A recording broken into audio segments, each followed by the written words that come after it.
Is Buffalo, Kansas City the DFS game of the year? What's the right strategy approach for GPPs this week? We'll discuss and debate that throughout the show tonight. As you can see, I'm joined by John Lee as usual, and by Phil filling in for Devin Knotts, who is out on assignment this week. Hey, Phil, good to see you. Thanks for joining us.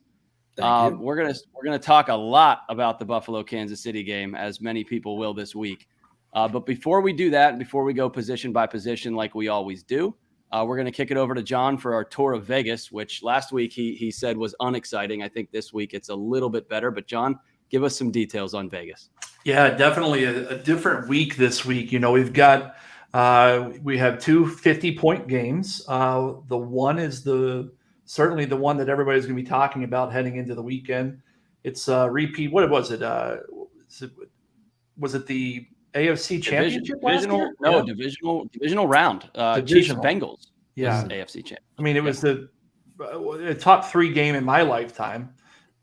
It was tremendous last year, and we get the repeat this week. And in week 6, Buffalo heading over to Kansas City. Buffalo's the favorite, the away favorite, and that's a theme this week. You've got 1, 2, 3, 4, 5, 6. 6 out of the top 9 teams on the Vegas value chart this week are away favorites, which it's kind of unusual. Buffalo at the top of the list, 28.3 implied team total. That brings Kansas City in at 2.5 points lower, somewhere in the neighborhood of 26 and change, just below them. And I think we're going to talk a lot about game strategy tonight, because I think for cash games, it's a really unique week. We'll get into that. There's some considerations that if you're a cash game player, I think you need to know about, and we're going to walk through some of those details. And then as far as GPPs, because of those same considerations, i.e. chalk, a lot of chalk this week, there's some game strategy that needs to be baked into that. And the chalk theoretically could be a lot of Buffalo and Kansas City. So maybe you bump down one to like Arizona and Seattle, or Tampa Bay and Pittsburgh. That game has some fantasy goodness. Ryan, we'll see what you think about your Pittsburgh. You realize this? You realize the Steelers are playing in that game, right? Yeah. It's something I actually want to talk to you about when we get there. But all things told, we got a bye week this week, right? So I think there are 4 teams on bye. That's right. And then we've got obviously a Thursday, a Sunday, and a Monday night game. So the player pool also shrinks, which is going to elevate some of that chalk that we've seen. And we'll go through the injury situations throughout the show. We'll talk about how that chalk has come about, and what you need to do to pivot to win some GPPs, and where you should just ride with the chalk in your cash games. But I think from a Vegas perspective, pretty interesting week with all these away favorites, which typically is a recipe for a lot of upsets when those home teams show up and say, get out of our house. But that said, let's get rolling. Yeah, it certainly can be tricky. And because of the chalk, just cash games in general can be tricky. So tread lightly this week, but hopefully we can talk you through that and be right on the other side.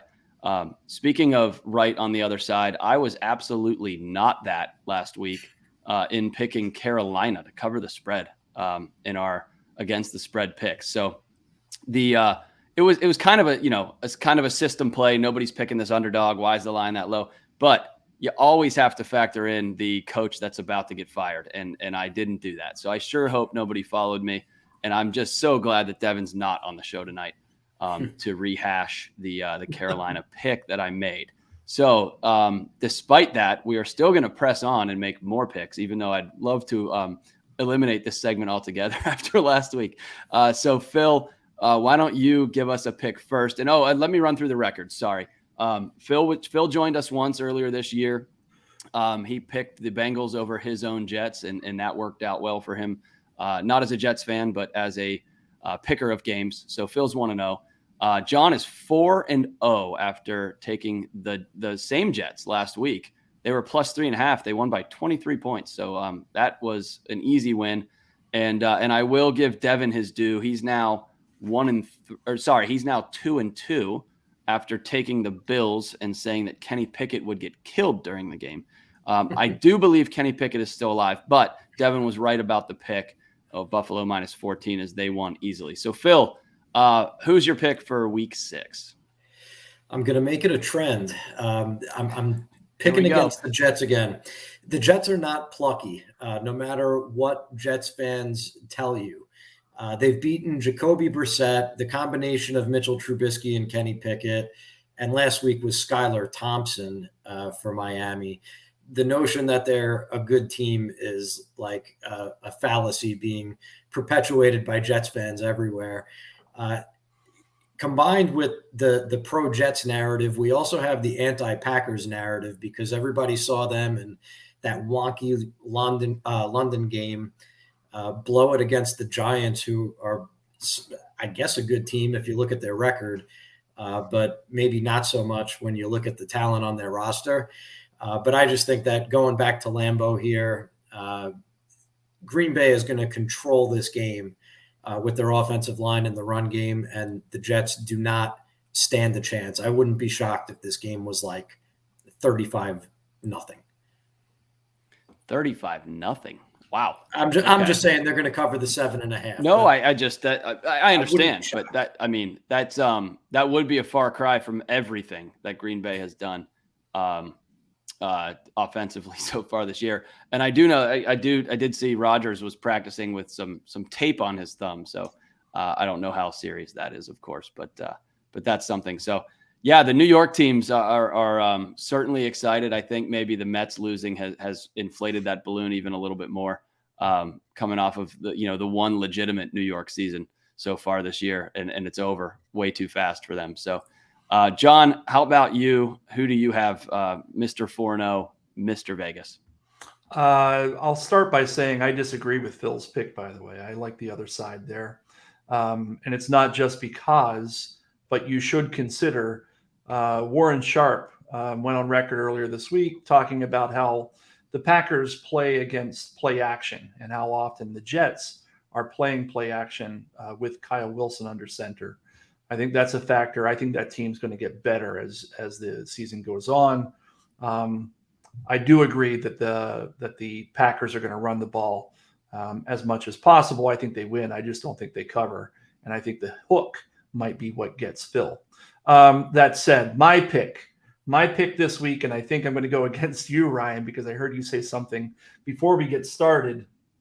I like the Los Angeles Rams at home, giving up quite a few points.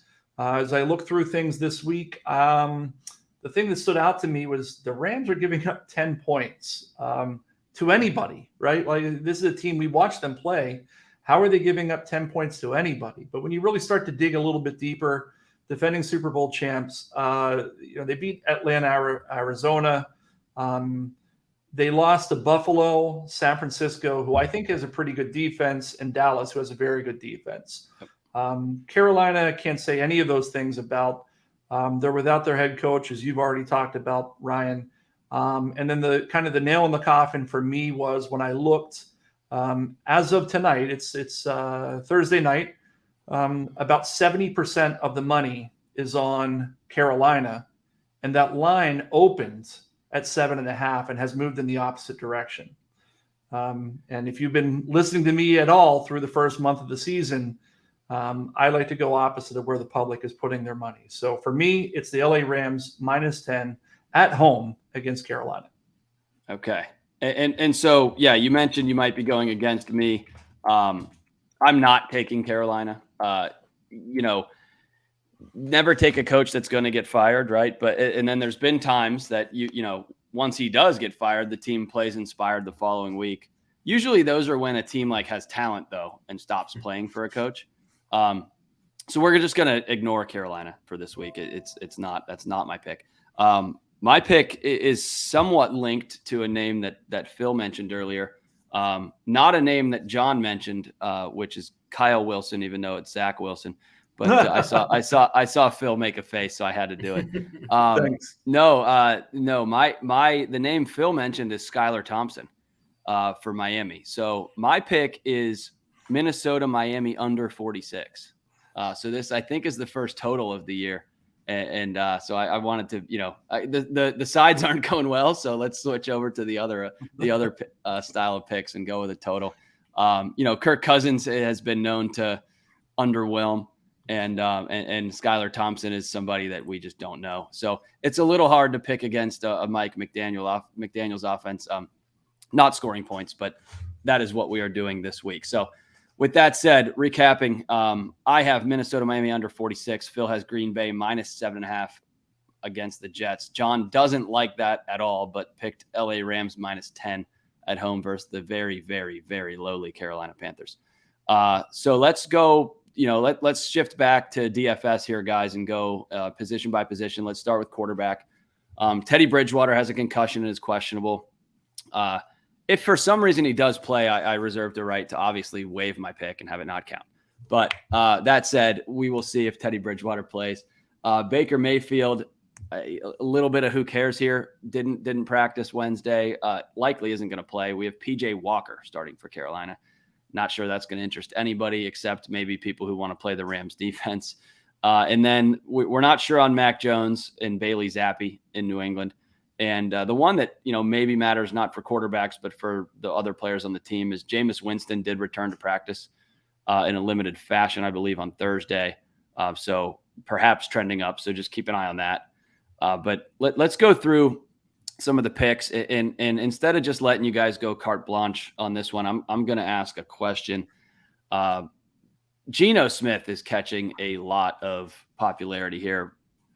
Is this going to come to an end, right? And he's 5,400 this week. So again, it's DFS. Let's go context of this week. Are you playing Geno Smith? And if you are, is it because you have to? And if you're not, is it because you just could have value elsewhere? So I guess try to keep that short, especially if you have other picks. But it's somebody that's very popular this week, so I wanted to hit on it. Phil, you first. Sure. I think Arizona's defense is a little bit underrated. I am not projecting Geno Smith for a big game this week. I think especially in tournaments, because you're correct that he is catching a lot of popularity. I think he's probably one of the worst tournament plays on the entire slate if his projected roster percentage stands up. And I mean, listen, at this point, do we have to say, hey, Geno Smith is better than we gave him credit for? Yeah, absolutely. Is he going to continue to burn up the league the way that he's doing? I don't think so. I think it'll be short-lived. So I'm down on Geno this week. I'm not playing him in cash, and I'm not playing him in tournaments as of right now either. Okay. John, anything on Geno that Phil didn't say? He's not my cash game quarterback this week. I think there are better options. I think for tournament play, that game actually has gone down since it's opened. I think maybe to Phil's point, maybe it's because the defense there in Arizona is a bit better than folks are thinking. I don't know exactly why, but at the end of the day, I think he's just an average play in GPPs this week. It probably, it sound like a broken record on the show, but it's the model. My model really, quarterback exposure is driven by wide receiver exposure. And right now, both Tyler Lockett and DK Metcalf look like decent plays, but that ultimately is going to come down to where ownership lands. And I don't know what we have. If anybody has it pulled up, typically I call out Devin on this. But if you've got it pulled up for Footballguys and what we have, I in my model have it's around 24% right now, which still makes Tyler Lockett a decent play. But if he gets much higher than that, I'm going to come underweight on him. So it really depends on where that all lands. Devin has 18.8 at the moment. If he's 18.8%, Tyler Lockett is a really strong play. I'll have him in 35 to 40% of my lineups. And by virtue of that, I would have a lot of Geno Smith. Okay. All right, let's go on to other guys. So, John, why don't you kick us off? I think in a week where there wasn't as much value, and we'll get to that value at the other positions, I do think, Geno at, 5,400 would be highly viable. But let's talk quarterbacks here first. And I assume if you're not going low priced, you might be going high priced. So talk to me about which of the Cadillacs we're going to drive this week, John. Yeah, I mean, look, for cash games, we're going to get into it a bit more, but there are some really obvious plays this week. I think there are 9 positions on a DFS roster. 5 of them are like free spaces this week, which means you're going to come down to playing your cash games for 4 players. And one of them is going to be defense. Another is probably going to be some random wide receiver and maybe your tight end. I don't know. And I actually think quarterback could be one because there's a lot of value at different levels of the quarterback this week. So it distills down into what exactly you want to do here. For me, I'll offer up two options, both world-class options. The first is top of the barrel. That's Josh Allen. He's 8,200. I think you can fit him in this week with all the value that's out there in that game and that we've already spoken about. He's just the guy. I think he's had basically 300 yards in 4 out of 5 games this year. He runs the ball. He's touchdown. He's just everything. Yeah. Guess which game I played him most in. The one that he had, of course. And then the other one going up against, sorry, Ryan, but going up against your team, Tom Brady, 6,300 this week. I like the value there. It's basically the same points per dollar, but you get the $2,000 discount. His receivers are starting to get healthy. I think he's a fine play at 6,300 on a week. The week following, we saw them score 38 points against the Steelers last week. So plenty of points to be had against that team. Yeah, and Minkah Fitzpatrick has not practiced yet this week, so that's also a boost. I mean, they're going to be without T.J. Watt, Minkah Fitzpatrick. I mean, it's a shell of a team.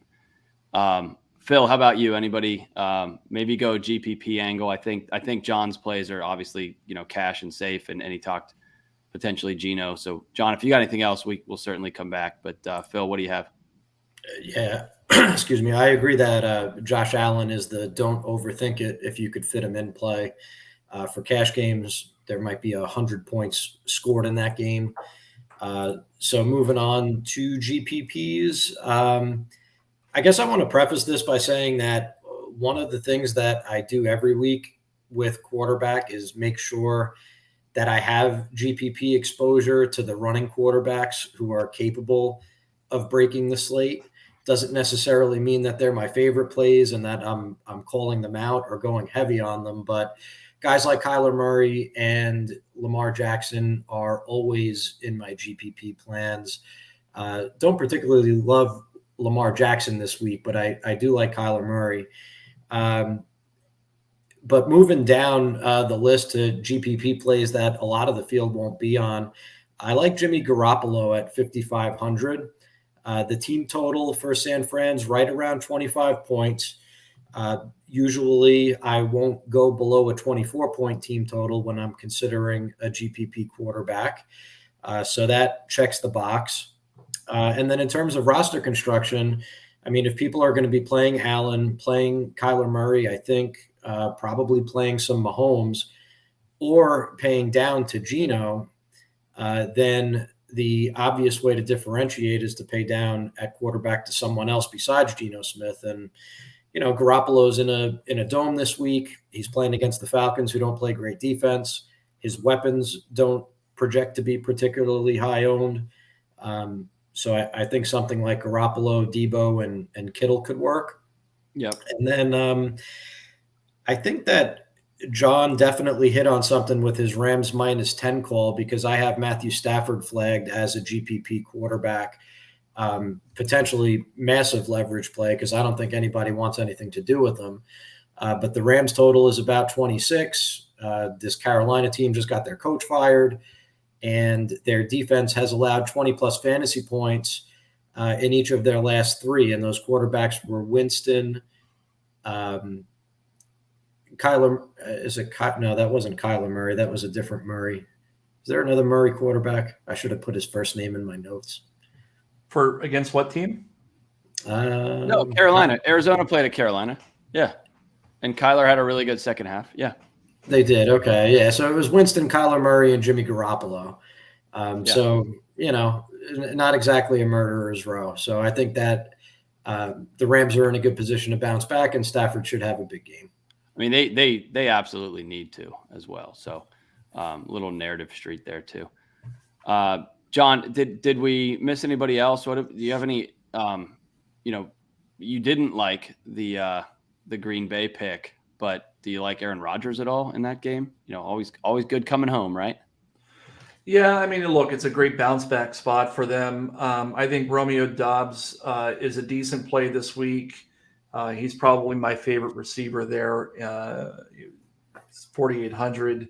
That said, he's going to be somewhat popular. And right now I've got him as just an average play. I like the running back over there. So that's probably why I'm going to be off of Aaron Rodgers in tournament play. A tournament play that I like this week at quarterback. And we don't talk about it a lot on the show, but I don't think he's a very good quarterback, but he's a good fantasy quarterback, and that's Kyler Murray. Kyler Murray this week against Seattle. I think he's a great leverage play against some chalk we're going to see at the running back position. We'll talk about running back pretty much as soon as I'm done talking, I think. But there are three very, very chalky running backs this week, one of whom is going to be Benjamin because of some injuries ahead of him. And so you could see a situation where Benjamin is in 25 to 35% of rosters. And if that's the case, the way to leverage away from him potentially busting is going with the passing game there in Arizona. And oh, by the way, they're going up against Seattle, and everybody who plays Seattle, they put up 35 points this year. So I like him quite a bit. Rondale Moore is driving a lot of that exposure. We'll talk about him when we get to wide receiver. But my model's calling out Rondale Moore as a nice play. Zach Ertz is a decent play. Probably end up running a double stack there and running it back with a guy like Tyler Lockett or DK Metcalf. But he comes up pretty high, and then maybe I won't close it here. Ryan, throw it back to you. My model likes the Steelers. Is it possible that they can put up 3 touchdowns? Is it possible? Just tell me I'm crazy. For the rest of the season or this week? I mean, look, anything's a lot possible. Of garbage time, right? Yeah, anything's possible. They're playing at home. It's going to be better. They're super cheap. The crowd absolutely loves Kenny Pickett in Heinz Field, or sorry, at whatever the hell it's called field now. Should never have changed. Sorry, Heinz, but I guess, I mean, as a run back, maybe I don't know that I'm going like Pickett, Pickens, and then Evans. Maybe ownership is I'm not factoring in enough. I'd rather like Brady. Look, Gage. Let me make the case then. If you're not going to make it for me, I'll make it. Yeah, go ahead. It's just hard. I'm jaded, and they stink, and they're the worst team in the AFC. Fully admit, and I got called out in the comments last week for reaching. So I fully admit that potentially this is a reach, but they're super cheap. Public sentiment on the Steelers could not be worse at this point in time. You've got Deontay Johnson. Excuse me. He's 5,700. I've got him at about 15% likely to hit GPP value at that mark, and he's only somewhere about half of that in terms of ownership. Yeah, Devin has him at 0.1%, which is great. He's going to go off 7 is my guess. Yeah, I think that's low. Admittedly, this was earlier this morning. So yeah, because he's busy this evening. And then George Pickens came up on air yards as being, I think, the number 2 guy on air yards for expected regression this week. Those 2 guys, and what that does, and this is what's important for the conversation, is it really makes you unique this week. I think there's going to be such ownership in that Buffalo Kansas City game, and with the chalk that you have around running back, which we'll get to in just a moment, I promise that being unique this week is going to be the differentiator. And I'm not saying that the Steelers are going to win out all the money, but it's that type of build that I think really gets you to the top of the leaderboards this week. Yeah, it's and for those commenting, saying that John's reaching, you got to understand John plays in tournaments with 150 lineups, and he's playing different games than a lot of people are playing. So some weeks 150 all might suck.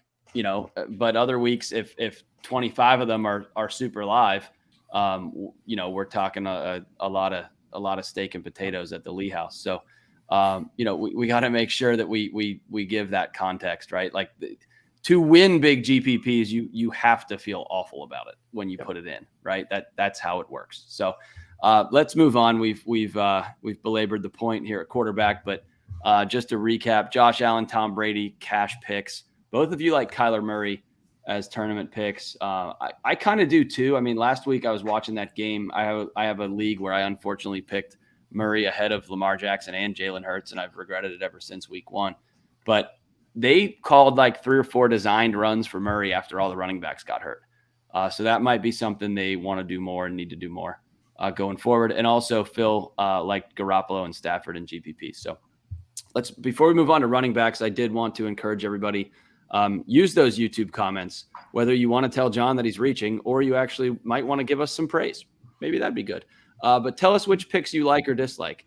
We know the way YouTube comments work, that's probably going to be more the dislike, but feel free to engage either way. All right, let's move on to running backs. And John, just tell us the 3. Benjamin's 1. Tell us the other 2 and what you're doing with your approach.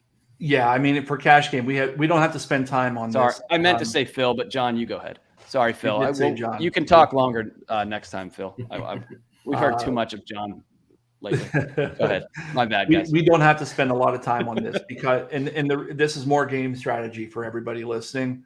There are certain players in cash games when they're 70% owned or above, and that's where the running backs are going to be this week. You just slot those guys in, and you try to beat your opponents elsewhere. Those 3 guys this week, Rhamondre Stevenson against Cincinnati, Kenneth Walker III, Ken Walker. I'm not sure what his real name is.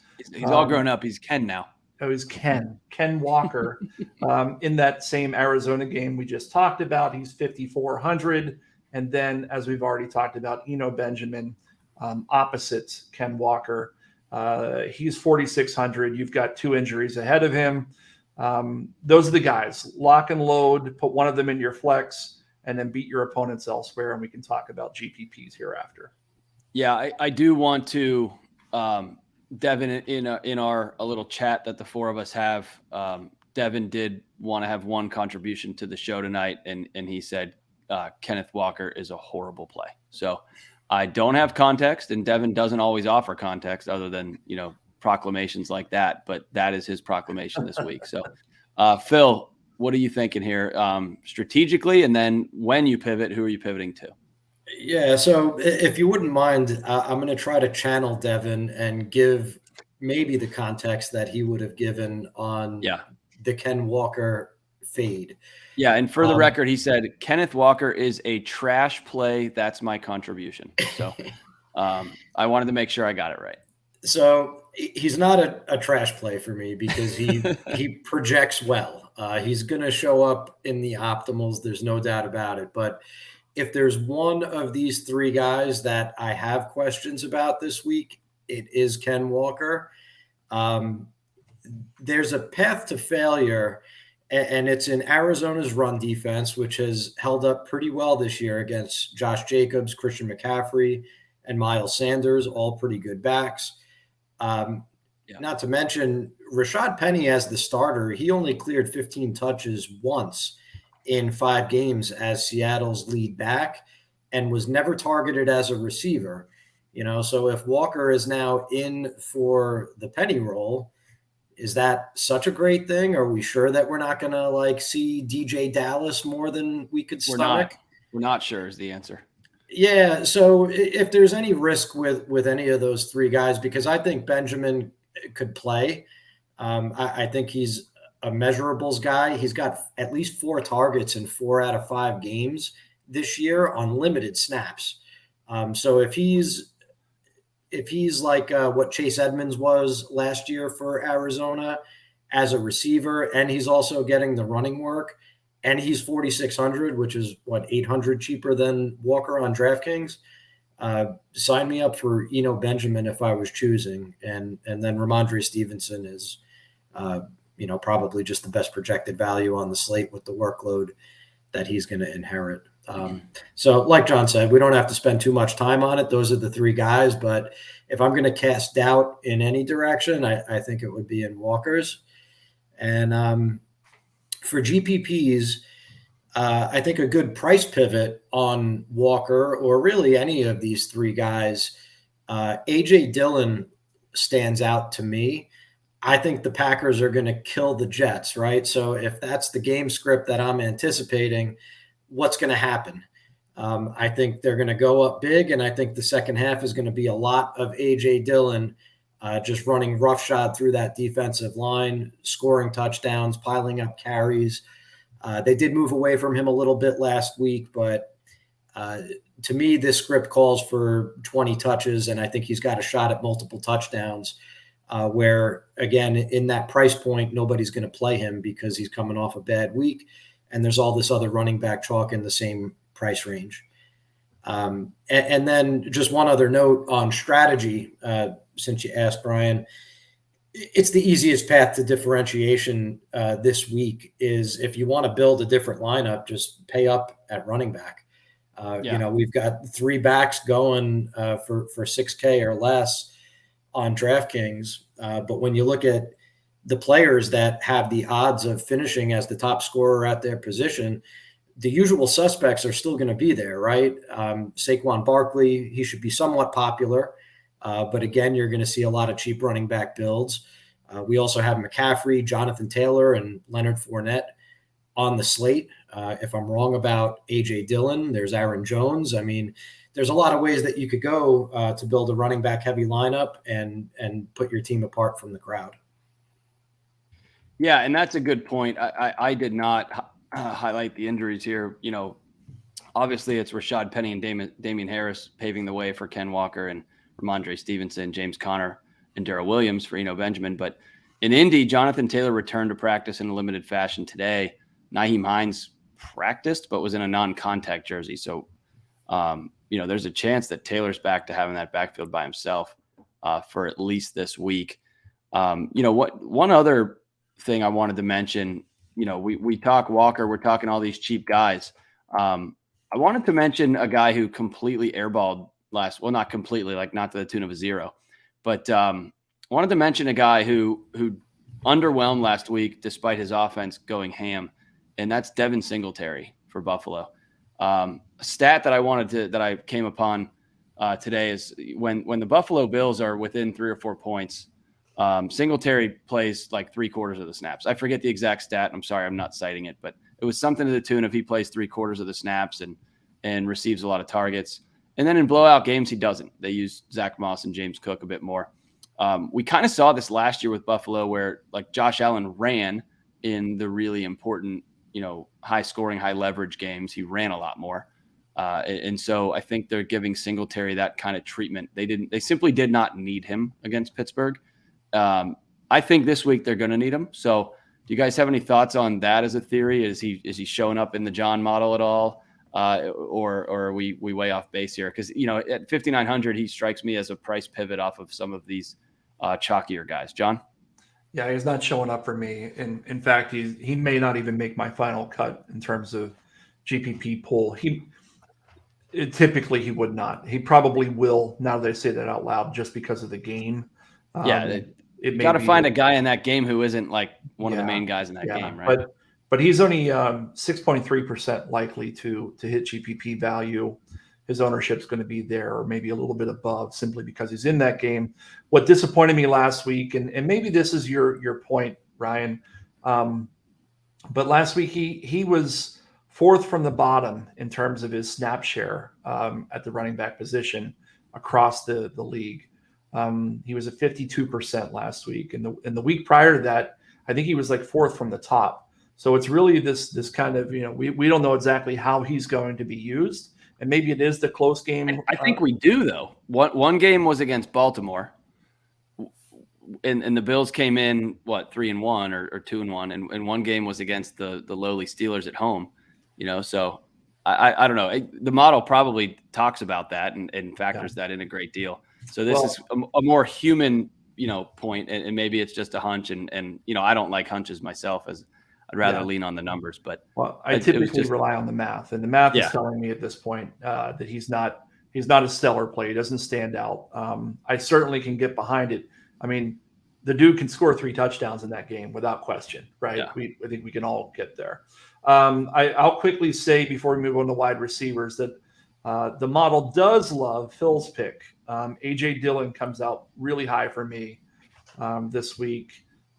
He's been basically splitting carries with Aaron Jones all year, and he's $2,000 less than Aaron Jones. So, you say, well, why? I mean, last week he didn't get as much action, but that was probably just because of the way that game was going. It was an outlier for sure against the Giants. 6 carries. But A.J. Dillon comes out as one of the best plays for tournaments this week for me. And then the other one is somewhat of a surprise to me. I think it's again, it goes back to the Steelers. It's not a Steelers play, by the way. Don't get too wrapped up in this. It's not Najee. Please don't say Najee.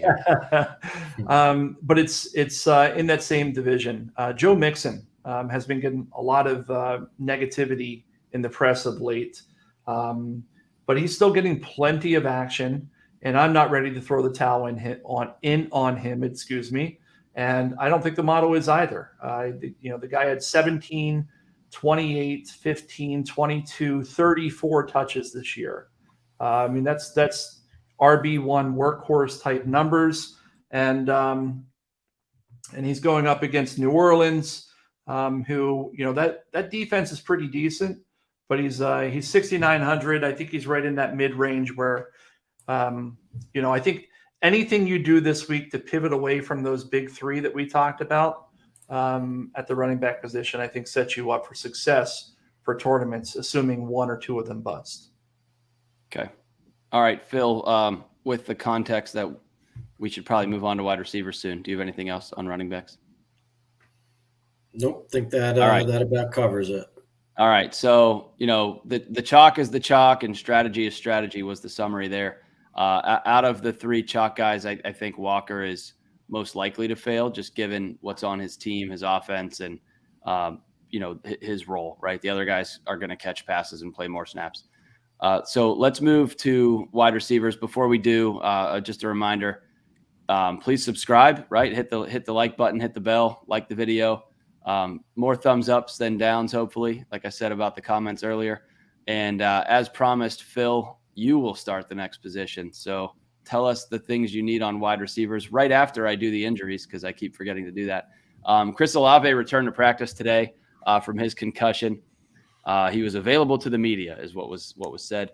Michael Thomas, Jarvis Landry also did not practice, so that's pretty notable. Rashad Bateman has not practiced this week. That we saw Devin Duvernay as the wide receiver 1 for Baltimore Sunday night. T. Higgins has also not practiced this week, and then Isaiah McKenzie for Buffalo appeared to have practiced in full. We saw Khalil Shakir have a big week, so is that slot role going to split, or is McKenzie going to take it back? Who knows, but it's a valuable role. So we need to figure that out. And do we avoid it altogether or do we speculate? And then, far be it from me coming off a week where one Gabriel Davis destroyed the slate and UCF is playing tonight. I just wanted to throw back to John and just toss one of these up. But Phil, go ahead and tell us about your wide receivers. Sure. I'll start out with cash games. What does Tyler Lockett have to do for DraftKings to raise his price? Not be on the Seahawks mostly. I mean, 5,600 again for the second straight week. He's been between 14 and 30 DraftKings points in each of his last 4, 9 targets per game over that span. I mentioned earlier that Arizona is tough to beat on the ground. I mean, Tyler Lockett, way too cheap. I think he's one of those free squares that John alluded to earlier. I'm playing Steph Diggs in cash along with Josh Allen. Kind of juicing up the cash game lineup a little bit with some correlation. I think you could forget all about that game that Gabe Davis pulled from out of his behind last week. Diggs is the guy that you want to stack with Allen in every format. He trails only Cooper Kupp in DraftKings scoring at receiver. And Kupp, of course, is playing in a lesser game this week, and he costs 1,300 more. So that becomes an easy choice. And then just based on the way that the roster construction broke down, I think that you do need one inexpensive receiver, and John named him earlier. I think that Romeo Doubs, last week was a bad week for the entire Packers offense, but before that, he was emerging as Aaron Rodgers' top target, 8 targets per game in each of the last 2 in weeks 3 and 4. Before last week's disappointing showing, I mentioned already that I'm playing my Packers in this one, and as a little bonus, I'm not sure if Christian Watson, the other rookie wide receiver on the Packers, is going to be active this week. He's been dealing with an injury, so definitely a couple more targets to spread around there too, and I think he's the best Packers receiver at earning them. Yeah, that's good. Thanks for taking us through the kind of high, middle, low as well. I think that's really valuable. We talked about the value, but then with value comes you got to play the elite guys too. So appreciate that. John, any other thoughts on cash Phil didn't cover, or just take us straight to the reaches, as our commenters have said? All right, I will just kind of give you a potpourri, if you will. There you go. Some of this for cash. For cash this week, we've been talking about it. There's a lot of chalk at running back. Phil nailed it. Tyler Lockett is a free space as well. I think Stefon Diggs is going to be super popular. He already called him out. And so my recommendation is to not play cash this week. If you're a cash game player, I wouldn't do it. What I would do is head over to DraftKings and hit that multipliers button and get into some of those 10x boosters. 10 people, 20 people, whatever, top 1, top 2 and pivot off of some of this really hard chalk, because Phil made a really good case for why Ken Walker might bust. In that case, you get away from Ken Walker, you pivot away from the field, you still put in a cash game lineup with upside, but you get away from the chalky guys who might bust. That's the way I would handle it. I will add in 2 additional wide receiver, quote, cash game plays. Those are Chris Godwin at 6,100 against the Pittsburgh Steelers.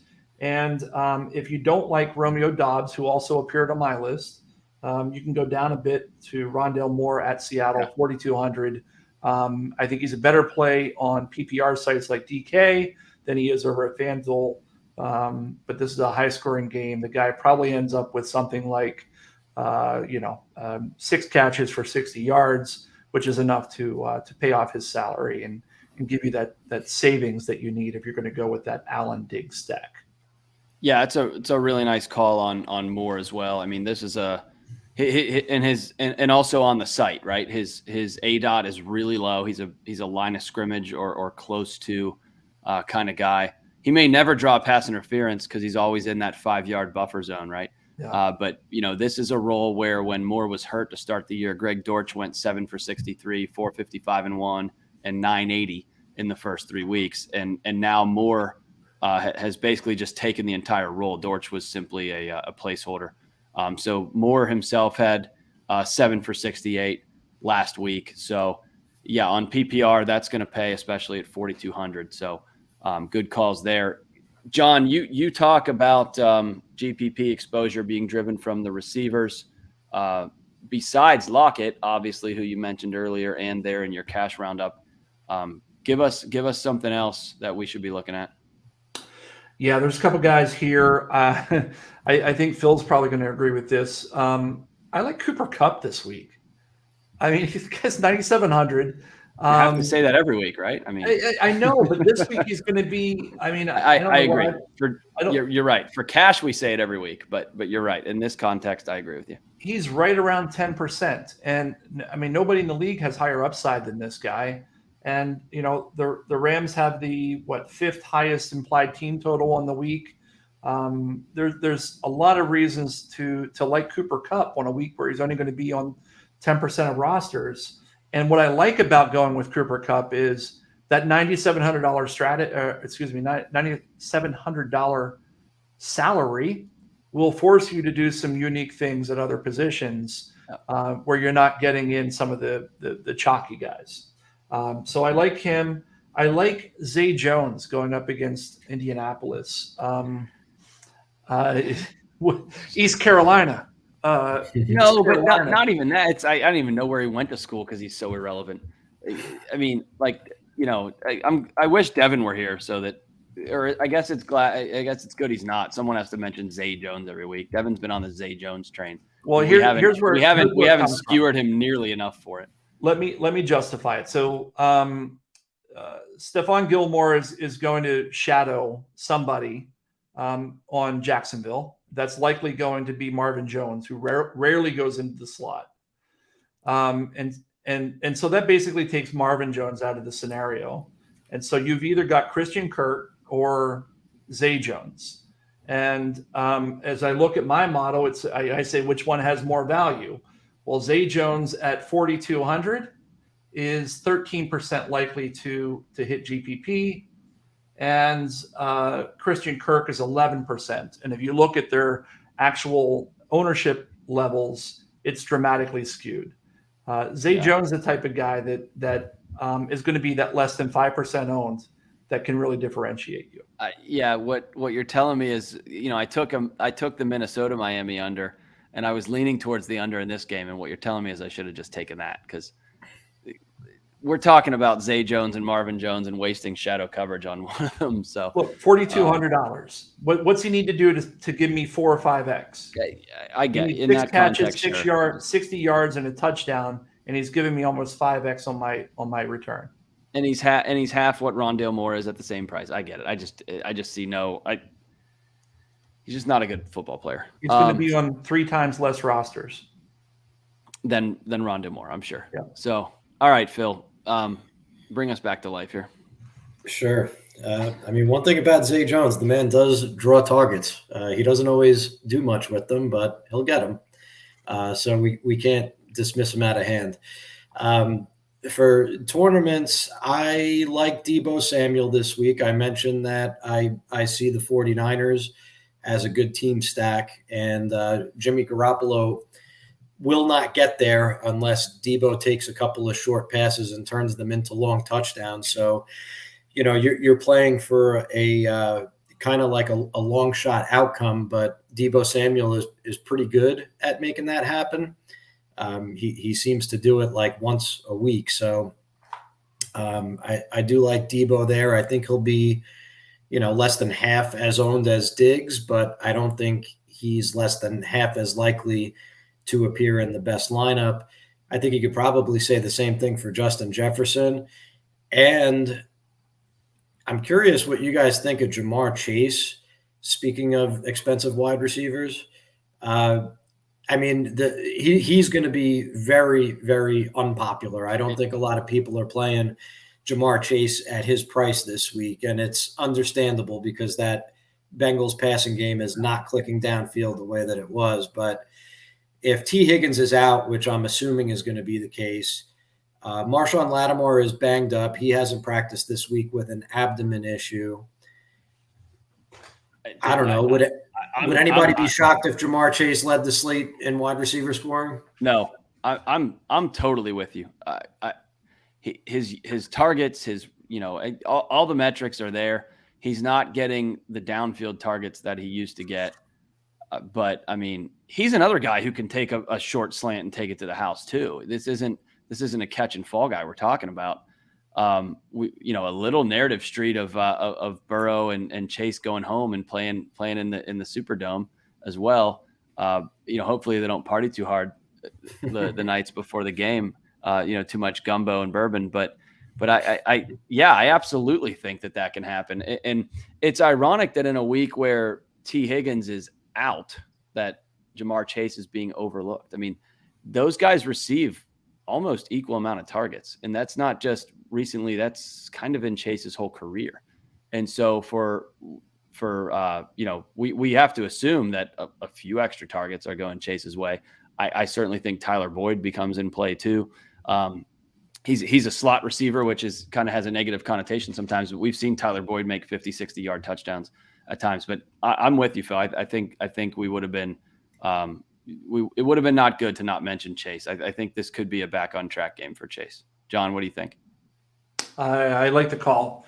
But it as always is going to come down to percent rostered for me.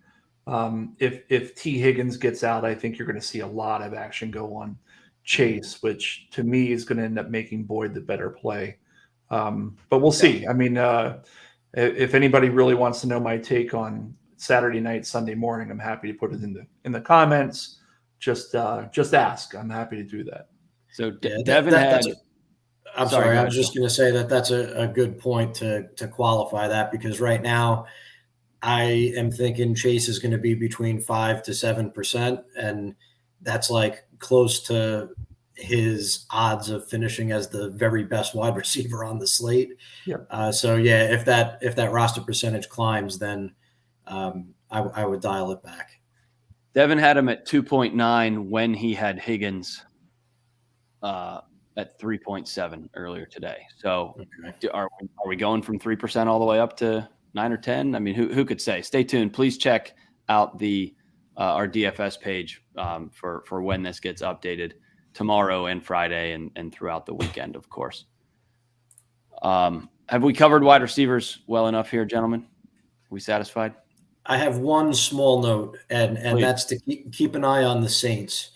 You mentioned Olave was back at practice. It's unclear exactly how much he did.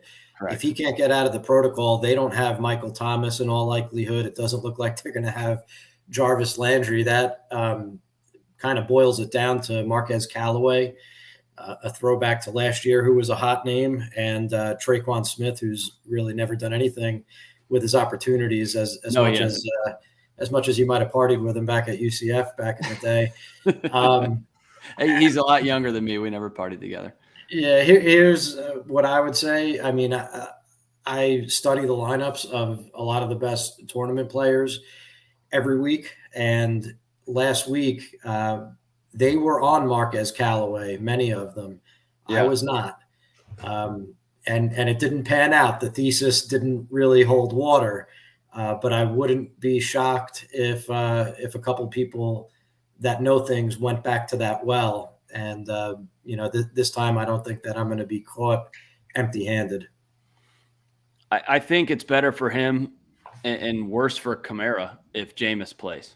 Jameis is going to fire deep, and that's better for Callaway than Andy Dalton. That'd be just a thought there. John, how you feeling? Wide receivers? One last name from me, Marquez Valdez-Scantling. The guy's he's played 5 weeks with arguably the best quarterback in football today, and hasn't scored a touchdown. I just got to feel like regression's coming in the game that everybody's anticipating. Yeah. And he's, 12% is what I've got him at in terms of percent rostered. That feels too low to me. I'm going to definitely have more than that come Sunday morning. Yeah, I agree with that. He did look like their best wide receiver Monday night. Juju is the second tight end on that team at this point. So, just much like he was in his last years with the Steelers. So, recapping receivers: Lockett, Diggs, Rondale Moore, and/or Romeo Doubs from a cash perspective. John likes Cooper Kupp, but in the rare GPP week instead of cash, and also Zay Jones. Debo Samuel and Justin Jefferson for Phil, who are much more attractive names at playmaker. Please, before we get to tight end, I want to remind everybody to please check out footballguys.com/DFS. We've referenced the percent rostered projections here this week, here in the show a couple of times. Those get updated frequently throughout the week. We also have a lineup builder. It does multiple lineups at a time. It does a single lineup if you're into that kind of thing as well, along with a host of articles from a great and very deep roster of writers. So please go ahead and check that out here in your spare time. Wanted to move to tight ends. So real quick, we have Dawson Knox in the game of the year, was limited practice earlier this week. So please check that out. He's got a foot and a hamstring injury. Cameron Brate was concussed a couple of weeks ago, I believe, missed last week. He did return, I think, to limited practice on Thursday, but Cade Otton caught 6 passes, I want to say, last week from Tom Brady. So we know he likes his tight ends. He likes his short A-dot guys. And then also Pat Freiermuth of the Steelers. He's been in the league, I think, 2 years. He's had 3 concussions. He was concussed in the Buffalo game. So, you'd like to think you'd like to assume they're not going to rush him back. Are we playing any of the stiffs that we listed here as reaction plays? Quentin Morris for the Bills, Cade Otton for the Bucks, and Zach Gentry for the Steelers, or are we just going a total different way? Also, I should note Kyle Pitts should be returning this week for the people who are gluttons for punishment and want to continue to play him. Phil, go ahead and start us at tight end with Kyle Pitts. I'm not going to start with Pitts. I'll start with Cash. I think it comes down to either Tyler Higbee or Zach Ertz. I want to play Zach Ertz just because I want more exposure in my lineup to that Seattle-Arizona game. What it came down to for me, though, is that with the lineup that I put together, I ended up with a 2v2 of Ertz and Moore, Rondale Moore, or Higbee and Romeo Doubs, and I like the Higbee-Doubs combination a little bit better. So I think I'll end up with Tyler Higbee, who has a 25.5% target share and trails only Zach Ertz in routes run at the tight end position this year. I think those are both your cash game plays, and they fit the build pretty good. Tournaments, listen, Kyle Pitts, maybe he needed a week off to clear his head. That's all I got. That's it. That's my entire justification for that one. But every year, I'm going to continue playing a guy, and he's going to lose me money every week, and I'm not going to quit him. And this year, and maybe even last year, it was Kyle Pitts too.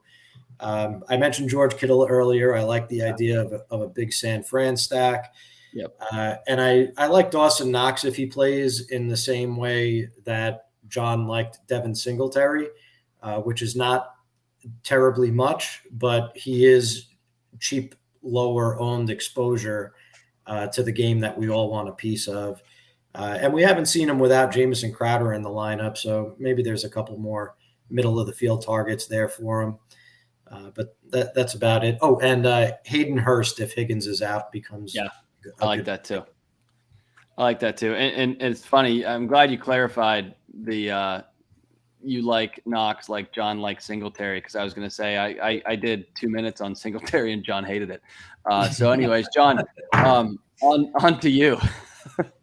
And I did see the thumbs up on the Hayden Hurst play. For those just listening on audio, John agreed with that. So we'll see. I like the Hayden Hurst play, especially with some of the questions around T. Higgins. For me, the class of this position for the second week in a row is Tyler Higbee. I mean, the guy is 10th in the league in targets this year.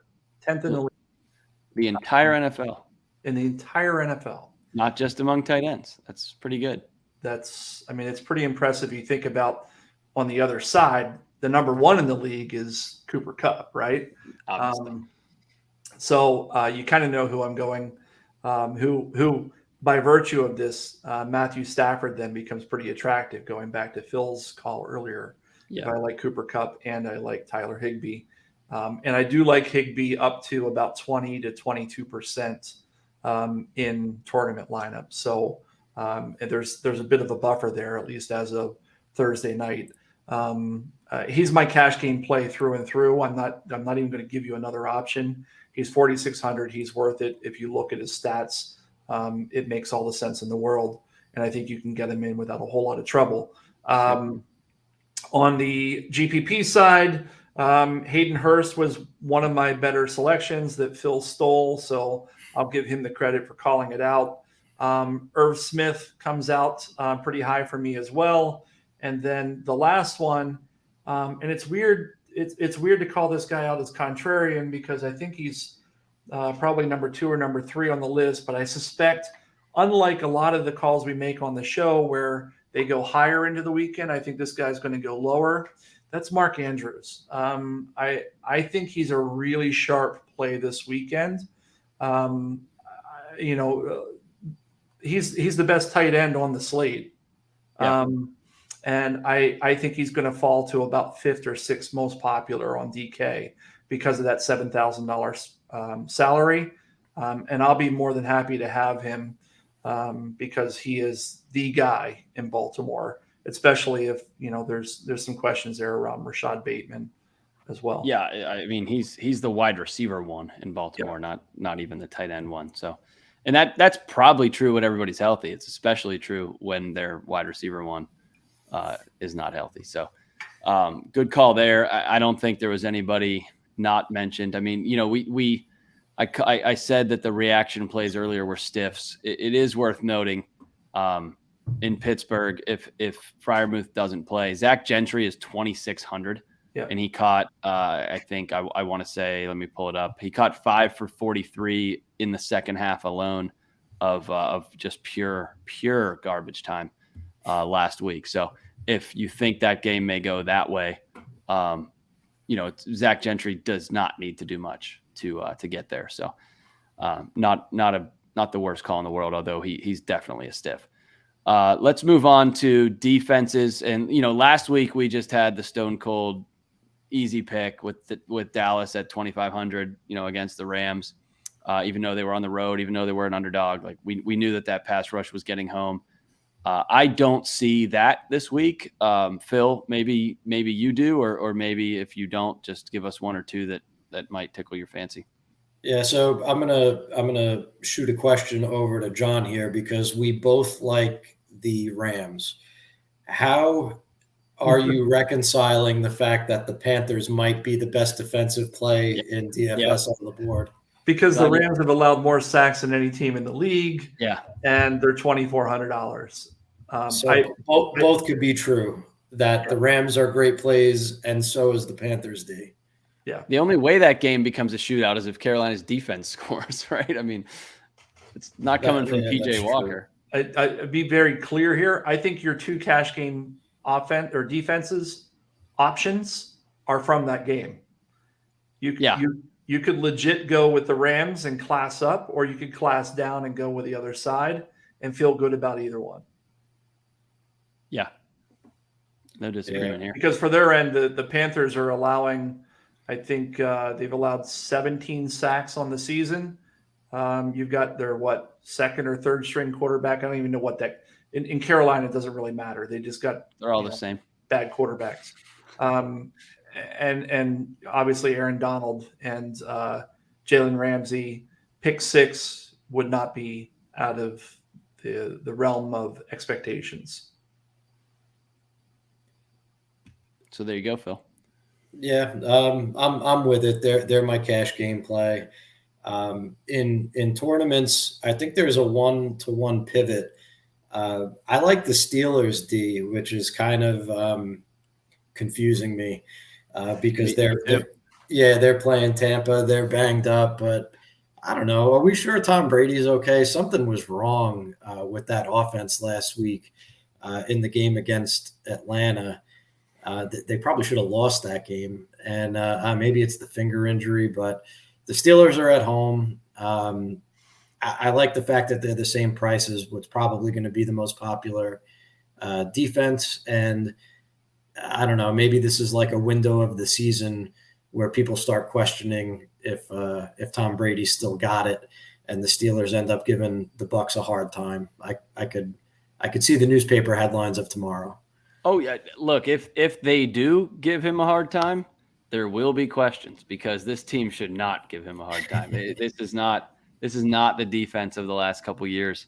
The guys who could create and run back touchdowns simply aren't playing, especially if Minkah Fitzpatrick isn't. But from a game theory perspective, it's totally fine. I mean, Brady is a statue back there, so you talk sackable quarterbacks, that's fine. And the crowd there would love nothing more than to finally see Tom Brady get hit a little bit in Heinz Field. I don't think he's ever incurred a grass stain in Heinz Field. Acrisure Stadium. We're just not. That's not a thing anymore. All right. Before I get too tilted about the stadium name, do we have any other final thoughts before we close, guys? We're over the hour mark. We're Iron Men at this point. John, let's go to you first. Yeah, I mean, I'll just reiterate what I said earlier. Cash games this week are pretty tricky. If you're just steadfast that I have to play cash, dial back your action. It's an 18-week season. Going 1 week at 50% is not going to hurt. And if you really feel like you need to put it in, those 10x multipliers are the right way to go. Phil? Agree 1000%. The note that I have written down here is that if it feels this easy to create a cash lineup, that means it's a great week to enter GPPs with contrarian builds. So John and I are on the same page there.